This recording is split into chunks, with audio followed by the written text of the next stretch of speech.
Nyuwun pangapunten malah turu iki diperjuangke malah merem.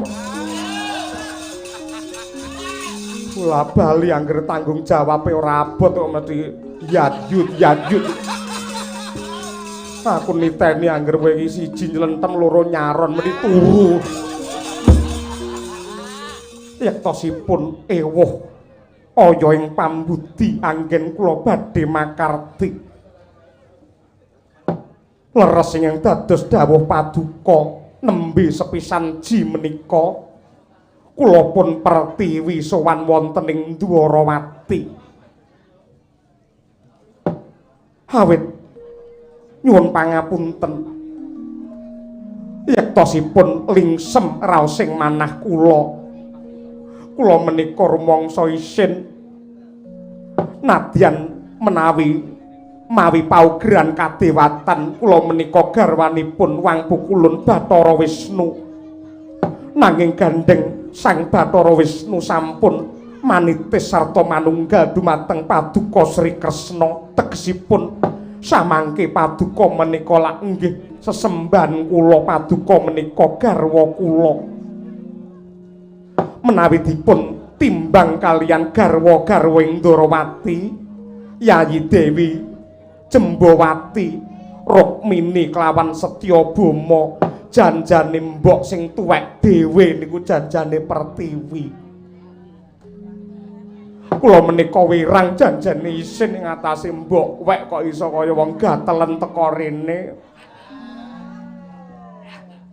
Mangke menawi kadenangan Yayi Jembawati Rukmini Setyabama mesti dipun arani maneka warni.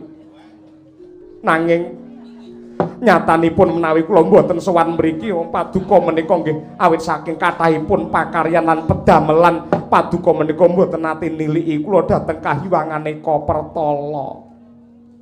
Sampun pinten-pinten candra, pinten-pinten sasi yen perlu sampun pinten-pinten taun nalika kapan Prabu Kresna kepareng tilik kula dumateng Kahyuwangan. Bloko kemawon kula menika sampun kapang, kula menika sampun kangen. Nadyan to sampun pinten-pinten wekdal wanci dangunipun paduka mboten kepareng tindak dhateng Kahyuwangan Eka Pertala nanging raosing manah kula menika kula sabar-sabaraken. Upamane Prabu Kresna ora tindak ana ing Kahyuwangan Eka Pertala ya memper mergo nang kene wae bojone wis 3. Aku ngrumangsani mbok wek.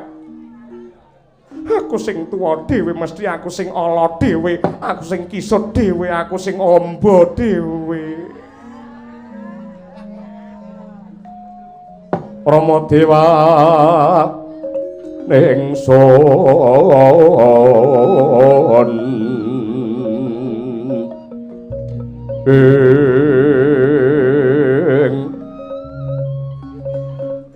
saking menika kula samangke sowan yektosipun boten saking pikajeng kula piyambak nanging nglarapaken ingkang putra pun Buma Narakasura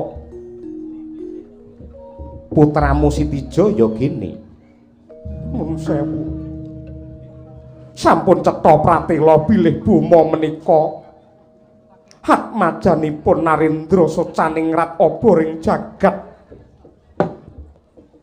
Narendra utawi ratu ing dados wadhahipun Sang Hyang Bathara Wisnu. Menawi piyai sak jagat tiyang sak donya menika sedaya ngalembana dumateng Paduka Sri Kresna. Sapa sing wani maido, sapa sing wani nyacat keluhurane Nata Ndarawati mboten wonten.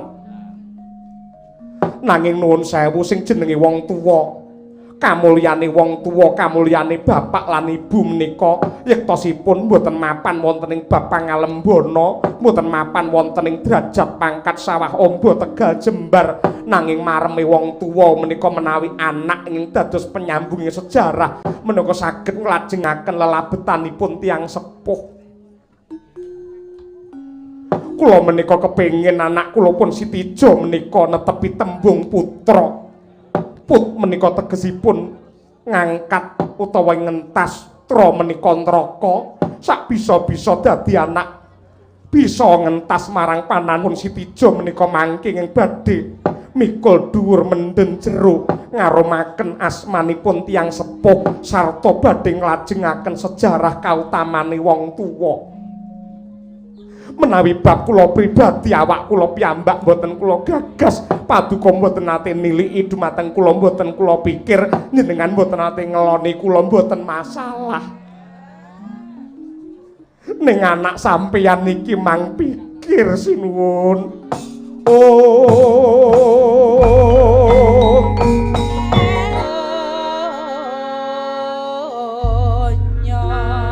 Sampun kathah conto utawi tuladha bapake kondang, bapake kinurmat, bapake kajen keringan, nanging anake ora cetha nasibe niku kathah.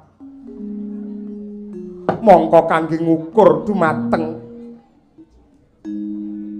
nuwun sewu saged lan botenipun tiyang sepuh glowentah dumateng anak menika saged dipun tingali dadi lan orane bocah kala wau. Kula mboten pengin ngibarati timbangan menika jomplang ing atase wong tuane kondang kok anake malah gawe wirang. Bapake Kuncara parandene kok anake malah sengsara. Bapake nuwun sewu pinter anggenipun ngendhaleni wong sak jagat. Nanging malah anake menika uripe keserakat. Bapake pinter olah budaya dadi dalang larise kliwat ukur ning malah anake mendem. Mulai kire kula mboten purun kados mekaten menika sinuwun. Sitijo menika sampun marambah makaping-kaping menika gagal. Sampun marambah makaping-kaping menika kuwirangan. Gayuh menapa kemawon mesti lepat. Mestinipun paduka tasih kemutan nalika gayuh Wahyu Senopati nyatanipun kalah kaliyan Gatotkaca. Gayuh Wahyu Topeng Waja kalah kaliyan Gatotkaca. Kepengin dadi senopatine para Pandhawa nyatane ya kalah karo bocah Pringgondani. Harep rabi wae karo kembang pertapan Cemara Gading. Endang Jayeng Resmi nyatanipun kalah karo Wisanggeni. Menapa paduka mboten wirang, mboten lingsem, mboten isin duwe anak sing tansah ora bisa nggayuh apa kang dadi kekarepane. Pramila saking menika sepisan ji menika kula anggadhahi panyuwunan. Mila kula keraya-raya kula sowan wonten ing Darawati. Kula nedya sepisan menika kemawon nyuwun senjata pitulungan. Jawata badhe ngandhapaken kanugrahan wahyune ratu utawi wahyune pangarsa. Menawi mboten lepat naminipun Wahyu Mustika Aji. Kula suwun kanthi sanget paduka kersa mbudidaya kersa cawe-cawe supados ingkang putra pun Bama Narakasura saged anggayuh lan anggadhuh kanugrahan Wahyu Mustika Aji kala wau sinuwun. Bremara mangos wamya ngambrangang kadhi karunaning kaswasih aneng marga memalatkung risang kanta wastrat maca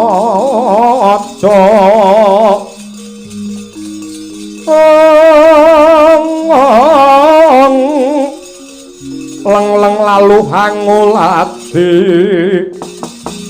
surya mangrang sang wayah kumyos hamara wayan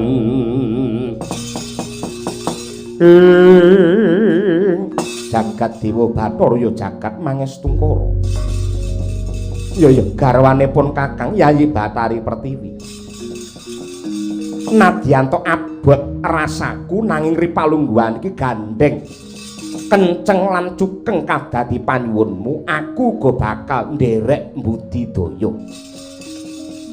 Nanging perlu ndok ngerteni Pertiwi kelawan jeneng sira Buma Narakasura ingkang sinebut nur buating Gusti wahyune ilahi mono yektine dudu menungsane ingkang wenang milih nanging wahyune dhewe ingkang wenang nemtokake ngibarate manuk ngendi kurungane sing wenang milih wahyune malah ayo ndak kanthi lerem sawetara ngeningake Kang Pancandriya nyambung rasa kelawan Gusti ingkang Maha Kuwasa yen pancen Jawata bakal ngudhunake kanugrahan wahyune ratu ya kuwi mesti kawaji kira-kira iki mengko bakale ditampa karo sapa ayo nyuwun bebarengan nyuwun pituduhe Hyang Manton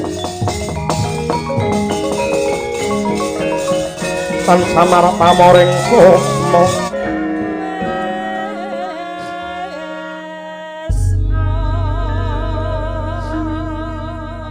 apes banget uripe Pertiwi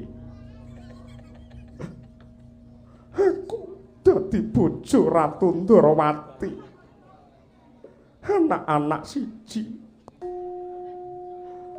aku ora nate ditiliki ora nate ditresnani ora nate dimori andine duwe panggayuh panyuwun siji wae ora klakon kebangetan lelakonku Pertiwi kusik mestine lak ya kowe ngerti wewangsane para pinter kridane ngati kuwi tan kuwawa mbedah garising pasti budidayane menungsa tangeh sembodo nyundul purbane kang kawasa wong gayuh wahyu gayuh kanugrahane pangeran kuwi nuwun sewu ora bisa kok nggege mangsa ngelak wanci nanging kabeh kudu mawa tinuku sarana laku upamane wahyu mesti kawaji ditampa dening Yayi Prabu Puntadewa kuwi wis trep merga panjenengane dadi ratu kuwi wiwit kuncung nganti gelung pancen nengenake marang kejujuran kandel panembahe marang Gusti dasare tresna marang kawula dasih upamane Yayi Puntadewa nampa nugraha wahyu kuwi wis trep balik saiki Buma kapan Buma iki tirakat kapan Buma ki poso Nadyanto iki lagi bocah wingi sore Buma ki umure lagi 33 anake lagi loro angger kon pidato gampang lali Buma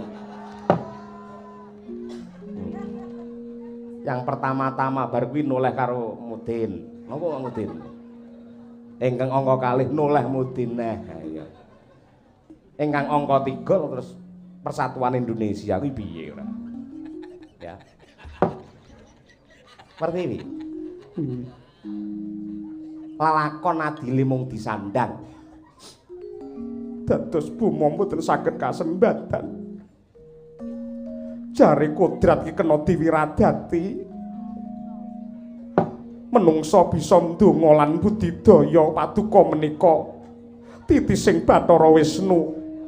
Mung arep ndadekake anak mosok ora kelakon Pandhawa menika luhur pakartinipun Sri Puntadewa menika becik pakartinipun menika karana dipun tuntun dening Sri Kresna ning ndadekne anak wae mosok ora bisa yen pancen paduka mboten nuwun sewu minangkani panyuwun kula budidaya supados Buma menika pikantuk nugraha paduka mboten kersa tindak dhateng kahyuangan sowan wonten ngarsanipun pukulun Bathara Guru ngrebut wontenipun wahyu lajeng paduka paringaken dumateng Buma kaya lakon topeng waja kae to.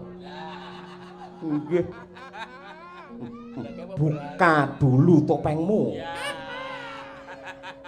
Aku mbiyen kuwirangan karo Wisanggeni ngono kok. Nyatanipun lak nggih nika lampanipun benten. Kersa nggih. Aku ora bisa. Kersa aku ora bisa aku njaluk pangapura nek mboten kersa nuwun sewu nyuwun tandha tangan dinten menika Pertiwi nyuwun pegat oh oh Bomo. Ayo mulih Bomo. Ayo Nes dening Ludira kawang-wang gegono pang sumirat ing kalilan nyuwun pamit biyen wong liya saiki wong liya bedaya apa duwe bojo titi sing Wisnu lamun temu nglarani ati Bomo ayo mulih Bomo melek Bomo wis tak akan dawuh nyuwun pangapunten malah turu iki diperjuangke malah merem kula bali angger tanggung jawabe ora abot kok mesti yadut aku niteni angger kowe iki siji nylentem loro nyaron mesti turu yo mulih kok sik ta pertiwi kok sik aja kaya ngono kuwi nyuwun pangapunten kula wau siang boten saged tilem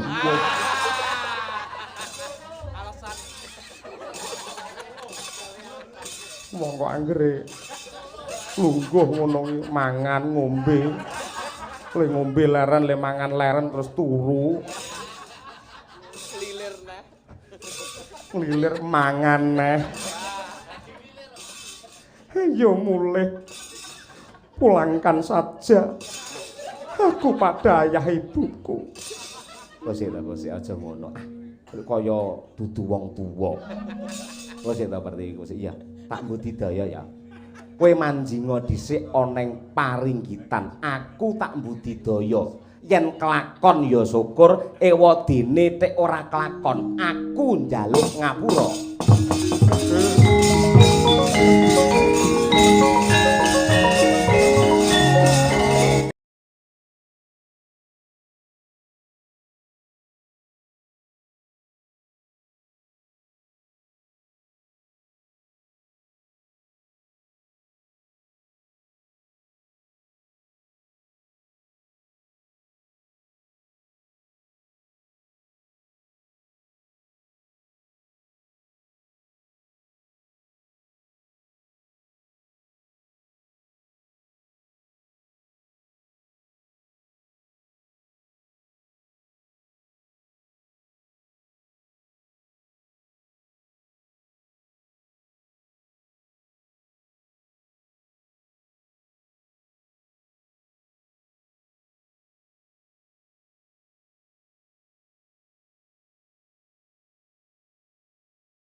telangkung kula ngaturaken sumung kemeng pangabekti kunjuk sahandhap padha paduka Kanjeng Sinuwun Nata Agung ing Ndarawati.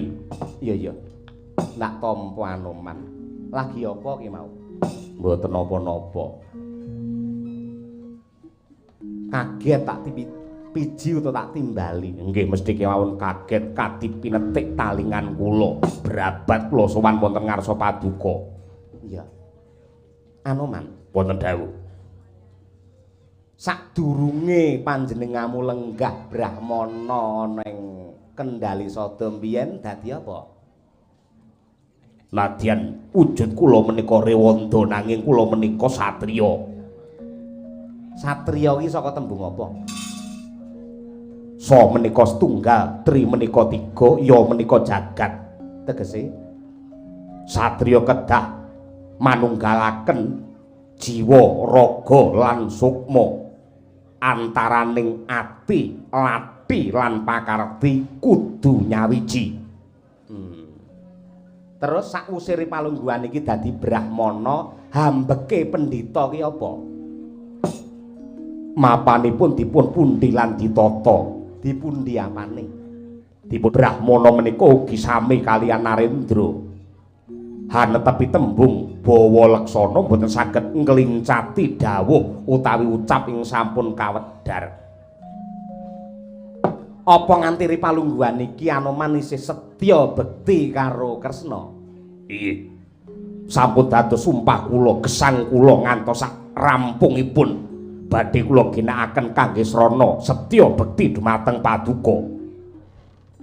Carane nindakake setya bekti marang Ratu Ndarawati menapa kemawon ing dados dawuh Paduka sanadyan langka dipun gayuh menungsa yen perlu langka digayuh dening dewa. Waton Paduka boten ngersakaken mandhapipun lintang lan rembulan kula sagah nyembadani. Cekak cukupipun jiwa raga kula badhe kula aturaken kinarya ganjel ampeyan Paduka Kanjeng Sinuwun. Kula lila remuk dados sawur, kula tugel dados bandhem kangge ngreksa kawibawan Paduka. Upama kowe ndak kongkon nyemplung segara, sampun malih kok segara nadyanto segara geni badhe kula temahi. Bagus. Kuwi mung nggih abang-abang lambe apa kandas ana ing ati? Kandas wonten ing kalbu. Kowe ngerti Ratu Ngamarta? Sri Puntadewa. Yen kowe tak perintah mateni Puntadewa saguh apa ora? Oh.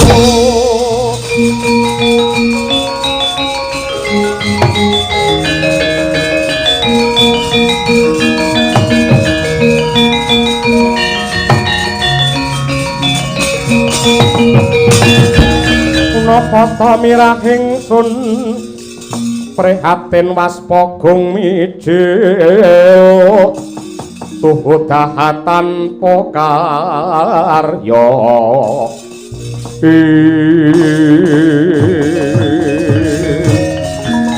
Oh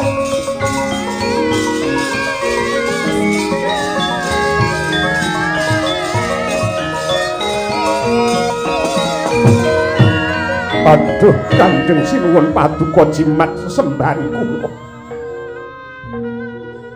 Jula raos ing manah kula dene Paduka paring dawuh ingkang kados mekaten. Menapa dosa lan kalepatanipun Sri Puntadewa menika Narendra ingkang prasaja jujur sabar darana kathah ingkang ndongengaken bilih Puntadewa menika Narendra lila ing bondo lega ing pati. Aja kok Raja Brana nadyanto sugengipun wonten ingkang ngersakaken badhe dipun aturaken ing atasipun Prabu Puntadewa menika Narendra ingkang tanpa dosa. Kenging menapa Paduka tega mentala perintah dumateng Senggana mejahi dumateng Puntadewa? Saguh ora? Mboten sagah. Lah banjur tembung bawa leksana lan setya bektimu karo Ratu Ndarawati mau tegese mung nggih abang-abang lambe ora tumus ing ati. Yen pancen kowe ora gelem kurban karo Ratu Ndarawati dina iki kowe lerena rasah ngabdiya marang Kresna ning ngabdiya karo wong liya. Aduh itu mati akeh sing ndadekake jagat iki ora tentrem. Donya iki kebak prahara ya yen ana pendhita ucape karo tumindake ora jumbuh. Nanging kok sik ta. yen pancen kowe Ripalungguhan iki moh nampa lan wegah nindakake perintah Ratu Ndarawati mateni karo Puntadewa. Njur pedaya apa? Uripmu jare ngabdi marang Sang Wisnu wiwit saka sesembahmu Sri Rama Wijaya ing Pancawati biyen nganti Ripalungguhan. Perintah sanesipun menika sagah nanging menawi kadhawuhan merjaya dumateng Sri Puntadewa kula langkung prayogi mang pejahi kemawon Kanjeng. Kowe ra sago mateni Puntadewa? Mboten sagah. Yen nyolong Puntadewa kok sowanke marang Ratu Ndarawati sago ora? Oh.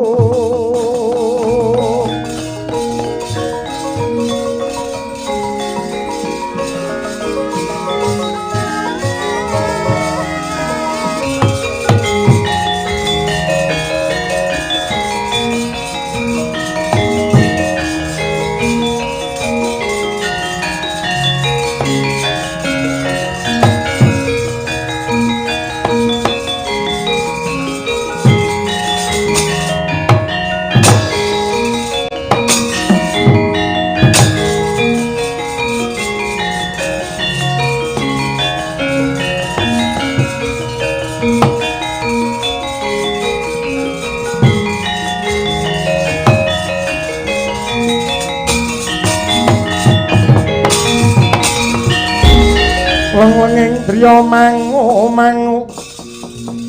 mangun kung kandhuan rimang lir lena tanpa kanin yen tan tulusa ing sumadong dawuh sinuwun ingsun wis mbudidaya lantaran si Anoman. Nadyan kaya ngapa lan kepiye lamun ta Bima kepengin antuk wahyu mustika aji sarate sing dikodratake nampa wahyu kudu dipateni luwih dhisik. Lan Ripalungguhan iki kepeksa kowe wong loro ndak tunduk. Mligine jeneng sira Bima Narakasura. Aja nganti pegat lan kendhat anggenmu mangesti marang Hyang Agung. Sing pinter taberi tapa brata prihatin ngurang-urangi nyedhak karo purbane pangeran.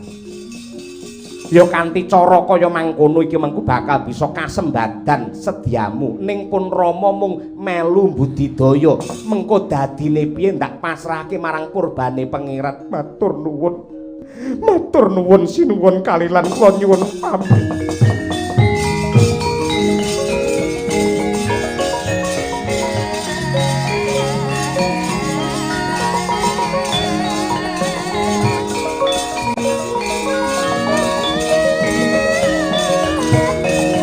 Manut yayu kama nyambar aruming kusuma Dimas Setyaki. Setyaki. Udawa. Nyapa celuk-celuk. Udawa. Ulate kok do peteng degdet ki ngopo? Mboten napa-napa. Wah. Ngakune sucaning rat oboring jagat. Jare asmane utawa jejuluke Prabu Kresna. Kresna ki jare ireng wiwit saka kulit daging getih tekan balung sumsume ha Udawa. Ayo.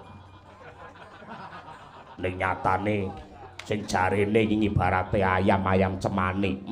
Lah iki ayam kremes iki. Sotya Indra Kila tuhu kinarya usada anggene memayu hayuning bawana kanthi garan kautaman lan kasucen ning nyatane Tripalungguhane tiba kosok balen ucape pakartine ora padha yen duwe jeneng Kresna ora iso nglungguhi jeneng Kresna luwih becik jeneng Larsa tak ketang dasmu lho kowe tak pacai bagusnya kaya ngono maca konyang. Jambe sinegar. Ya mau. Nganti karo Wineng arep diambung tak kira dikira aku kok. Ki ngopo kok do peteng kabeh ulate? Setyaki. Udawa. Ngopo? Eman sanget. Paduka menika Narendra Agung Pinethara dadi panutane wong sak jagat. Parantine bareng Nun Sewu ketekan wong wadon. Kautamane ilang, kebecikane sirna, kasucene wis ra ana guna. Mergo wis kudungan Andrake Pertiwi. Terus piye terus? Buktinipun nadyanto kula mapan wonten Jawi kula menika nggih mireng. Paduka nuruti karepane Boma wong ora tau prihatin, ora tau rekoso, ora tau cedhak karo Pangeran Arentu Wahyu. Wahyu apa to? Jaya Abadi. Ngawur. Ora ngerti lho. Tak kruwes lho irungmu. Dadi critane iki do ora duwe rasa marem. Rasamu padha gelo merga saka tumindakku iki mau to. Mboten samatur mestinipun kados mekaten. Jatosipun saben-saben pasewakan Dwarawati menika sae-sae kemawon. Ning bareng ripalungga samangke kerawuhan Bathari Pertiwi nyatane dadi morak-marik Kakang Udawa. Iya. Aku rama itu pancen nuwun sewu ning donya iki sing abot dhewe iki coba 3 perkara. Ya kuwi Rukmi, kursi karo putri. Harta, tahta, wanita. Yen cara wates kene dhuwit, dingklik, teman wanita sing apik. Coba sing abot kuwi. Gosek. Tak kandhani ya. Aku iki mau lek mbudidaya. Ha nggih menawi mbudidaya mejahi dumateng Sri Puntadewa mongko tanpa dosa menika Narendra ing sae kok badhe dipun perjaya menika nalaripun kados pundi. Apa iki kira-kira Puntadewa mati tenan? Kowe lak kuwatir, kowe lak sumelang, aku ngubal-ubal kamurkan banjur perintah karo Anoman iki engko Puntadewa mesti mati. Lak ngono ta pikiranmu? Nyatanipun mangke menawi Anoman menika kelampahan nyolong dumateng Sri Puntadewa dipun beto dhateng Dwarawati mesti badhe paduka pejahi. Upamane aku mateni Puntadewa apa ya mesti kelakon. Apa kowe ra kelingan siji pesthi loro jodho telu wahyu papat derajat 5 donya kuwi dudu ana panguwasane menungsa ning kapurba dening Gusti ingkang Maha Luwih. Nanging menawi jeng andika ingkang merjaya mongko kagungan pusaka linangkung senjata cakra baskara mesti kemawon Sri Puntadewa badhe pecah. Yen kanggoku urung karuan yen Puntadewa mati, mesti pecah dayanipun cakra. Urung karuan mesti pecah. Ora bakal mati mergo bengi iki lakone dudu patine Puntadewa.